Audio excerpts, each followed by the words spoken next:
Pues qué gusto. En fin, pues gracias por la puntualidad a todos los que estamos. Ya vamos un poquito más de la mitad.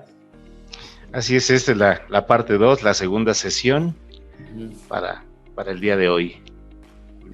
Esto lo hacemos, ayer les comentaba igual, lo vuelvo a repetir, así que en el marco de la celebración de los 25 años que estamos cumpliendo todos como EXE inicia operaciones en abril del 96.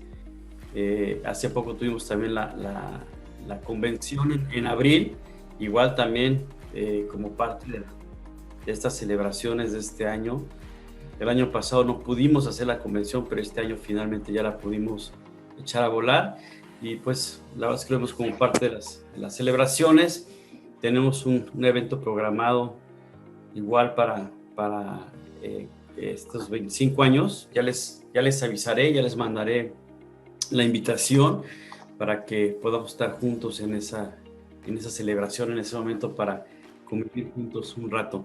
Y bueno, pues esto es parte de lo que estamos haciendo este año, esta conferencia tan interesante, tan importante, a través de Raúl Carlón. Ya dimos las presentaciones el día de ayer. Y bueno, Raúl, pues te agradezco, te dejo el micrófono para que puedas arrancar de lleno y podamos nuevamente llevarnos este festín como el de ayer con esta conferencia. Te agradezco mucho. Gracias a ti, Oscar, y bueno, pues gracias a todos nuevamente por su interés, por su asistencia el día de hoy. El día de ayer platicamos pues acerca de cómo está el entorno de las compañías, cómo está el entorno de riesgo del país, cómo está el entorno de cobertura y cuáles son las particularidades de aquellas creencias que nosotros en el sector asegurador como agentes de seguros hemos desarrollado a lo largo de la historia. Nos hemos quedado con una lectura de productividad y de rentabilidad que probablemente pues sea una de las causas por las que solamente el 20 o menos del 20% de los agentes de seguros que tienen o que tenemos una cédula, concentramos el 80% de las primas. El 80% de todas las primas que se captan en el sector está a más o menos el 20% de los agentes de seguros con autorización. Y probablemente el 80% restante pues ha tomado un sentido de productividad y rentabilidad que no les ha permitido llegar a ese distinguido grupo del 20% de los agentes. El origen y el destino de toda la vida, en muchos casos, pues se reduce a lo que hacemos con el dinero. El dinero se convierte entonces en fin y en causa. Dicen que pues el fin justifica los medios. Bueno, pues el dinero se convierte en medio y se convierte en fin en muchos casos. Tener dinero es prácticamente el objetivo de algunas personas que convierten su vida en una carrera para poder acumularlo. Bueno, pues resulta que estamos invirtiendo el orden de estas 4 preguntas. Y primero voy a poner la premisa de cómo lo gasto antes de cómo lo gano. Cuando yo compro algo a meses, estoy comprometiendo el ingreso que todavía no genero en algo que ya compré. Entonces, primero me lo gasté antes de ganarlo. Y el hecho de mover las premisas puede traer un desorden financiero al momento de que ese dinero no llega. El asunto entonces del dinero tiene que ser revisado. Y esta primera parte la vamos a dedicar a eso, a partir de diseñar o tratar de concebir un modelo presupuestal que considere dentro de ese presupuesto algunas cantidades específicas para el tema de la previsión. Y entonces el crédito se ha concebido como un instrumento de multiplicación del dinero. No es un instrumento de multiplicación del dinero. Por el contrario, es un instrumento que lejos de multiplicarlo, lo reduce. Pero vamos a analizarlo. Para algunos, es importante resaltarlo, el seguro no cabe en ninguna de las 4 premisas. Mientras que, como veremos al final de esta presentación, pues el seguro es un instrumento cuando menos para 3 de esas 4 premisas, pero necesitamos presentar al seguro como un instrumento de resguardo, un instrumento de gasto y sobre todo un instrumento de multiplicación del dinero que gastaste en un instrumento que sirve para guardarlo. Tal vez la forma de guardar el dinero nos diga mucho de la seguridad o la cultura financiera que pueda tener una persona. Evidentemente, guardar el dinero en un instrumento bancario tiene un costo, a pesar de que existe una legislación que obliga a los bancos a contar con cuentas de resguardo sin comisiones. El tema de no tengo dinero es, estrictamente hablando, un desorden presupuestal. Aquel que ya convirtió su gasto operativo en gasto suntuario, pero tiene garantizado el gasto de previsión, bueno, está resuelto, no tiene problemas. Esa persona va a tener resueltas las pérdidas de la salud, del patrimonio, de la vida en un contrato y puede seguir habitando en esa vida suntuosa. Pero aquel que no destina dinero a la previsión y prefiere gastarse el dinero operativo en gasto suntuario, pues no necesita a un vendedor, necesita a un mentor, a un asesor que haga con él un ejercicio de esta naturaleza para que entonces veamos en dónde están los puntos de fuga de tu dinero. Antes de que te llegue la pérdida, necesitas modificar algunas de las prácticas de consumo que hoy tienes. ¿Qué es más sencillo para las familias? ¿Revisas y ajustas el gasto o incrementas el ingreso? Si la decisión es revisar y ajustar el gasto, entonces entramos en frustración. Si es incrementar el ingreso, entramos en desgaste. El tema de la frustración y el desgaste se tiene que corregir por medio del único antídoto que existe para ello. Ese antídoto se llama cultura. Cultura. Es muy difícil, es muy complicado, demorará generaciones que podamos resolverlo, pero es la única forma en que la gente puede empezar a modificar sus prácticas de consumo. Hay 53 millones de personas que habitan la clase media y hay solamente un 12% de personas con una cobertura de seguro de vida, cuando el 60% de esa cobertura es prestada. Es una prestación que le dieron en su empresa, no es un seguro que haya comprado él. Enfrentar no tengo dinero con la retórica tradicional de 60 años practicándola, pues nos demuestra que no se puede seguir así.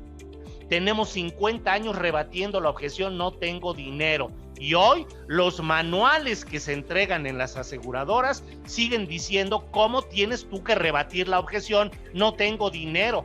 Tengo 50 años usando esa forma y no he logrado penetrar el mercado.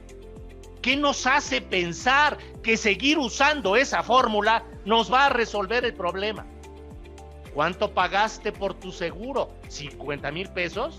Entonces date cuenta que los 50,000 pesos que pagaste fueron una inversión que te dio una rentabilidad de 1000%. 50,000 pagados, 500,000 cobrados. ¿Qué inversión te da esa rentabilidad? Ninguna.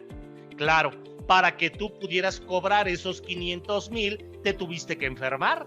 Pero qué bueno que tenías la inversión, porque de no haber tenido este instrumento, hubieras tenido que vender tu casa, tu coche o todo lo que te compraste. El primer instrumento diseñado para cubrir pérdidas es el seguro. El seguro de vida, de invalidez, de accidente, de jubilación, educativo, de enfermedades, de hogar, de auto. No es el patrimonio. El patrimonio es un instrumento de garantía. La casa, el coche, las joyas, las propiedades y las membresías no son instrumentos para pagar pérdidas. Esa sería la forma de tratar de ilustrarle al cliente qué diablos puede hacer para resolver las pérdidas de manera anticipada. Y ya entrando en los argumentos y en las presentaciones con información actual, información real, bueno, pues simplemente habría que recordar que la pérdida es un desequilibrio económico, es un desequilibrio financiero, es decir, falta de dinero, falta de flujo o un problema económico en donde ya hay muchas variables incorporadas.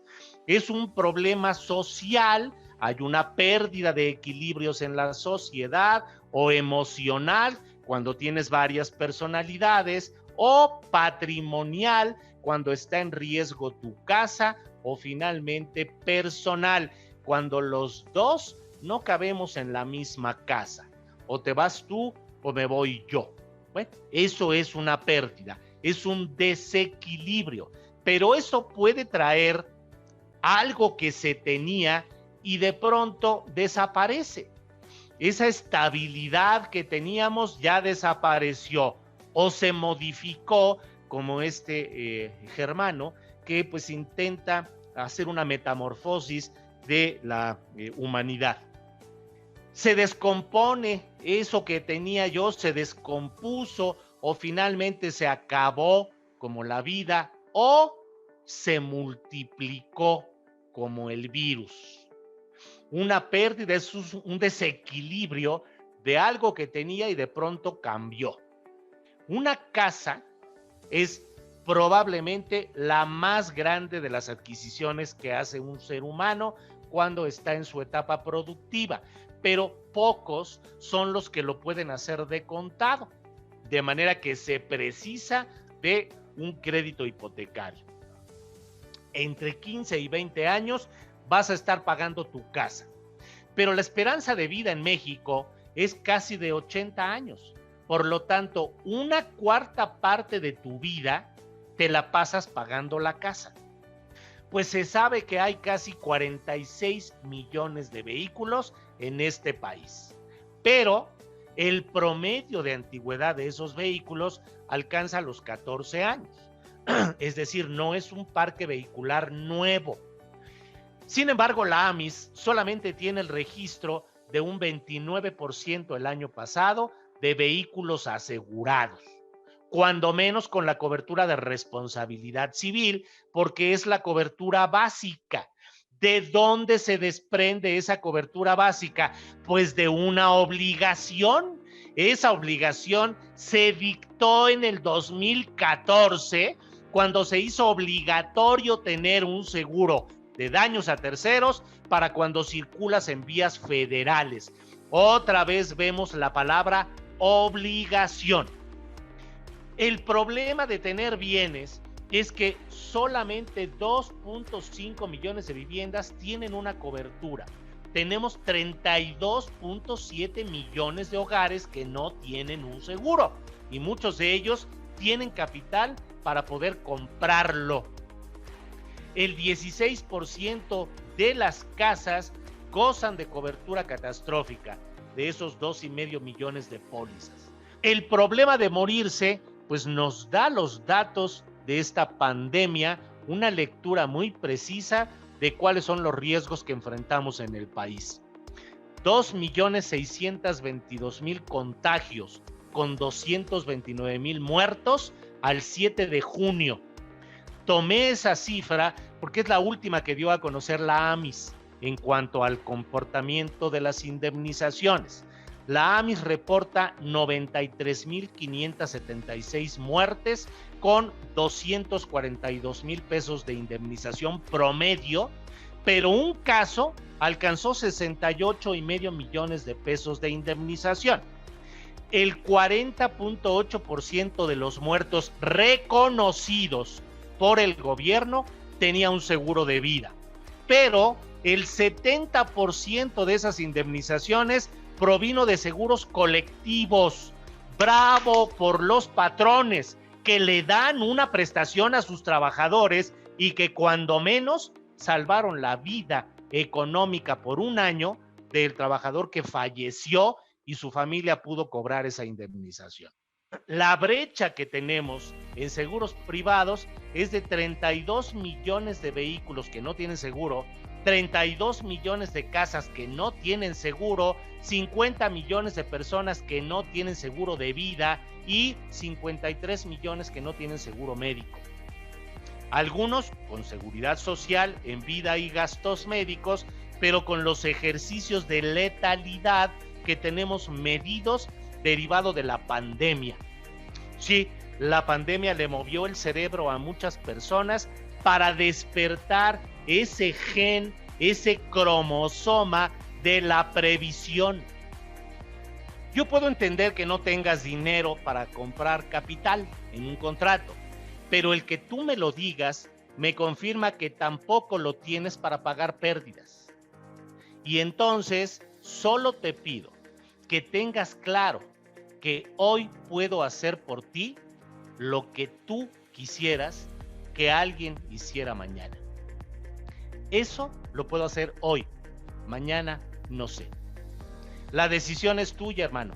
Ahí tienes los datos, ahí tienes las estadísticas, pero necesitas revisar tu presupuesto para ver cómo le haces para destinar dinero a la previsión antes de que la pérdida llegue, antes de que la pérdida te consuma, porque hoy es el mañana del que hablaste ayer. Y en ese sentido, ¿cómo le podemos hacer para poder hacer que la gente realmente entienda el mensaje a través de todo lo que existe en las redes? Este acercamiento virtual al que no nos podemos resistir, el que objeta no sumarse a la red virtual, pues es, perdón por la referencia, pero es el mismo sentido de la objeción del que dice que no tiene dinero. Es que yo no soy tecnológico, pues es que no es que lo seas o no, hoy no hay alternativa.